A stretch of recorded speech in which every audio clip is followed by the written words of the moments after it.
BA part second के विद्यार्थियों का वेलकम। आज का टॉपिक है पंचायती राज। गांधी जी का एक फेमस कोटेशन है कि जब पंचायत राज स्थापित हो जाएगा तब लोकमत ऐसे भी अनेक काम कर दिखाएगा जो हिंसा कभी नहीं कर सकती। ये कोटेशन पंचायती राज के महत्व को इंगित करता है। पंचायती राज संस्थान भारत में ग्रामीण स्थानीय स्वशासन की एक प्रणाली है। लोकल गवर्नमेंट है। ये लोकल गवर्नमेंट का एक टाइप है, उसका प्रकार है, उसकी मेथड है। स्थानीय स्वशासन का अर्थ हम जानते हैं कि स्थानीय लोगों द्वारा निर्वाचित निकायों द्वारा स्थानीय मामलों का प्रबंध या प्रबंधन, यानी स्थानीय लोगों द्वारा स्थानीय मामलों का प्रबंधन, यही लोकल सेल्फ गवर्नमेंट है, स्थानीय स्वशासन है। ज़मीनी स्तर पर इसकी स्थापना करने के लिए 73वें संविधान संशोधन अधिनियम 1992 के माध्यम से पंचायती राज संस्थानों को संवैधानिक स्थिति प्रदान की गई और उन्हें देश में ग्रामीण विकास का कार्य सौंपा गया। तो पंचायती राज पहले संवैधानिक नहीं था, यानी संविधान में इसका कोई जिक्र नहीं था, लेकिन संविधान में 73वां संविधान संशोधन करके पंचायती राज को संविधान में स्थान प्रदान कर दिया गया और अब राज्यों के लिए पंचायती राज को इम्प्लीमेंट करना आवश्यक हो गया। वो अलग बात है, उसका स्वरूप क्या होगा वो राज्य तय करते हैं।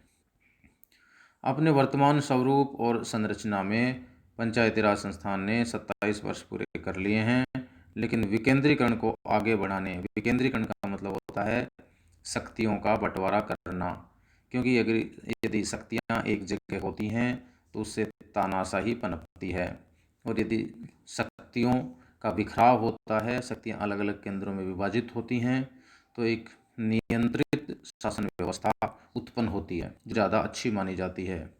तो इसी तरीके से पंचायती राज विकेंद्रीकरण की सोच का ही पर्याय है। भारत में पंचायती राज के कई चरण हैं। स्वातंत्र्यों काल, स्वतंत्रता के बाद की अवधि की बात करें तो संविधान के अनुच्छेद 40 में पंचायतों का उल्लेख किया गया और अनुच्छेद 246 के माध्यम से स्थानीय स्वशासन से संबंधित किसी भी विषय के संबंध में कानून बनाने का अधिकार राज्य विधानमंडल को सौंपा गया। तो जो अनुच्छेद 40 है उसमें पंचायती राज के संगठन की बात की गई थी, लेकिन ये चूँकि एक नीति निर्देशक तत्व था, सरकारें इसको प्रॉपर इम्प्लीमेंट नहीं कर रही थी, इसलिए ही 73वें संविधान संशोधन के तहत इनको संवैधानिक दर्जा दिया गया। लेकिन संविधान में पंचायतों के इस समावेशन को तत्कालीन नीति निर्माताओं की सर्वसम्मति प्राप्त नहीं हुई थी और इसका सबसे प्रबल विरोध स्वयं संविधान निर्माता भीमराव अंबेडकर ने किया था। ग्राम पंचायत के समर्थकों और विरोधियों के बीच अत्यधिक विचार विमर्श के बाद ही अंततः पंचायतों को संविधान में शामिल कर लिया गया। क्योंकि नीति निर्देशक सिद्धांत बाध्यकारी सिद्धांत नहीं थे, जैसा कि मैं पूर्व में भी जिक्र कर चुका हूँ, स्वतंत्रता के बाद एक विकास पहल के रूप में भारत ने 2 अक्टूबर 1952 को गांधी जयंती की पूर्व संध्या पर सामुदायिक विकास कार्यक्रम कम्युनिटी डेवलपमेंट प्रोग्राम लागू किया, जिसकी वृहद प्रेरणा अमेरिकी विशेषज्ञ अल्बर्ट मेयर द्वारा शुरू की गई इटावा योजना से प्राप्त हुई थी। इसमें ग्रामीण विकास की लगभग सभी गतिविधियों को शामिल किया गया, जिन्हें लोगों की भागीदारी के साथ साथ पंचायतों की सहायता से लागू किया जाना था। 1953 में सामुदायिक विकास कार्यक्रम के सहयोग के लिए राष्ट्रीय विस्तार सेवा की भी शुरुआत की गई, लेकिन कोई यह महत्वपूर्ण भूमिका नहीं निभा सका। सीडीपी की विफलता के बहुत सारे कारण थे, जैसे नौकरशाही की बाधाएं, अत्यधिक राजनीति, लोगों की भागीदारी में कमी, प्रशिक्षित और योग्य कर्मचारियों की कमी और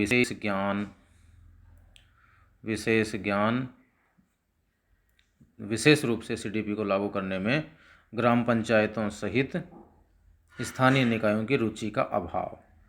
वर्ष 1957 में राष्ट्रीय विकास परिषद ने सामुदायिक विकास कार्यक्रम के कार्यकारण पर विचार करने हेतु बलवंत राय मेहता कमेटी का गठन किया और इस समिति ने पंचायती राज संस्थाओं के त्रिस्तरीय ढांचे की वकालत की। ग्राम स्तर पर ग्राम पंचायत, ब्लॉक स्तर पर पंचायत समिति और जिला स्तर पर जिला परिषद। और लोकतांत्रिक विकेंद्रीकरण की यह योजना सर्वप्रथम 2 अक्टूबर 1959 को राजस्थान में नागौर जिले में बगदरी गांव से शुरू की गई। यानी राजस्थान में पंचायती राज का जो ढांचा है उसकी शुरुआत 2 अक्टूबर 1959 को हो गई थी और ये हुई थी नागौर जिले के बगदरी गांव से। तो ये बहुत ही इम्पोर्टेंट है।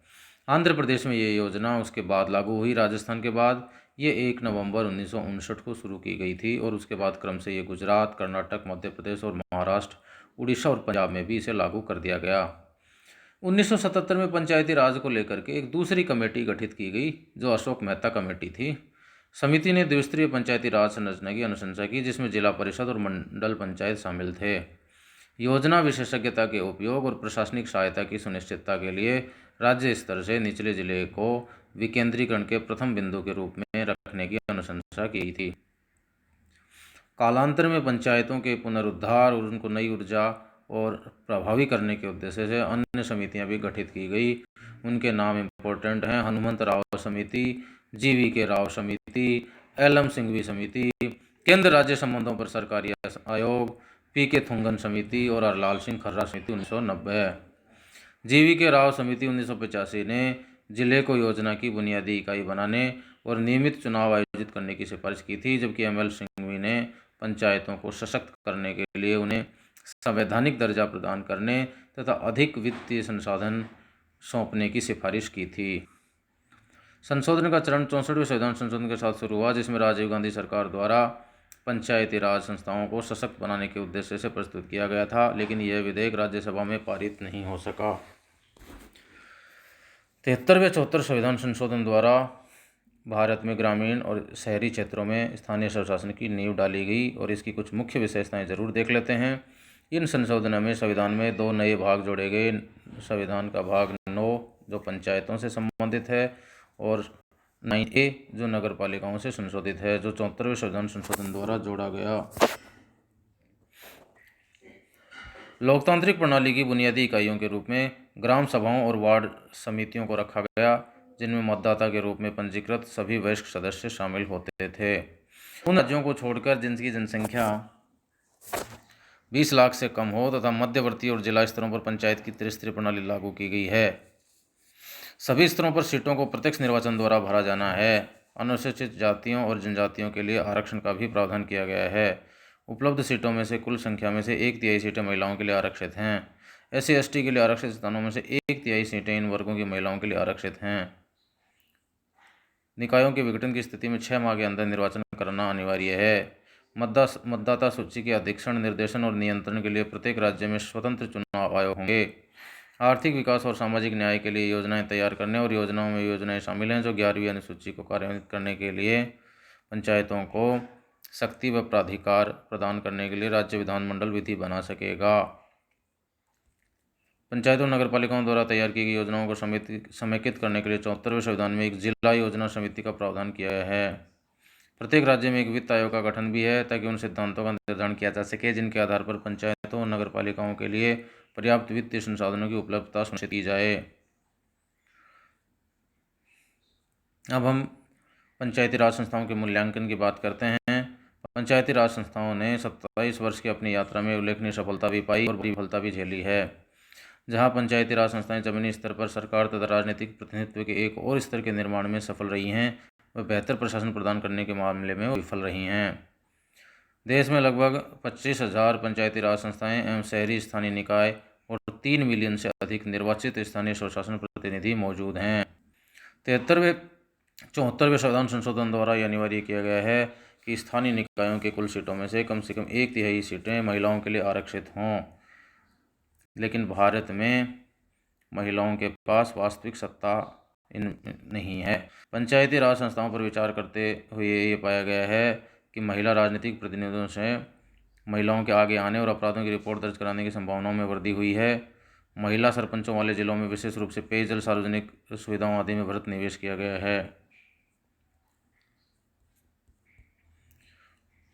पंचायती राज से संबंधित कुछ मुद्दे हैं। पर्याप्त धन की कमी पंचायतों के लिए एक समस्या है। पंचायतों के कार्यकलाप में क्षेत्रीय सांसदों और विधायकों के हस्तक्षेप बढ़ा है। 73वें संविधान संशोधन ने केवल स्थानीय स्वशासी संस्थाओं के गठन को अनिवार्य बनाया, जबकि उसकी शक्तियों, कार्यों और वित्त पोषण का उत्तर राज्य विधानमंडलों को सौंपा है, जिसके परिणाम स्वरूप पंचायती राज संस्थाओं की विफलता की स्थिति बनी है। इसके अलावा जो है पंचायती राज संस्थाएं संरचनात्मक कमियों से भी ग्रस्त हैं। उनके पास सचिव स्तर का समर्थन और निचले स्तर के तकनीकी ज्ञान का भी अभाव है। तो ये कुछ कमियां हैं। सुझावों की जहाँ तक बात है, वास्तविक राजकोषीय संघवाद अर्थात वित्तीय उत्तरदायित्व के साथ वित्तीय स्वायत्तता का एक दीर्घकालिक समाधान प्रदान करना होगा। द्वितीय प्रशासनिक सुधार आयोग की छठी रिपोर्ट के अनुसार जो है ये सिफारिश की गई है कि सरकार के प्रत्येक स्तर के कार्यों में स्पष्ट रूप से सीमांकन होना चाहिए। पंचायतों के लिए अलग नौकरशाही संवर्ग कैडर का निर्माण करना चाहिए, जैसा कि कर्नाटक ने किया है।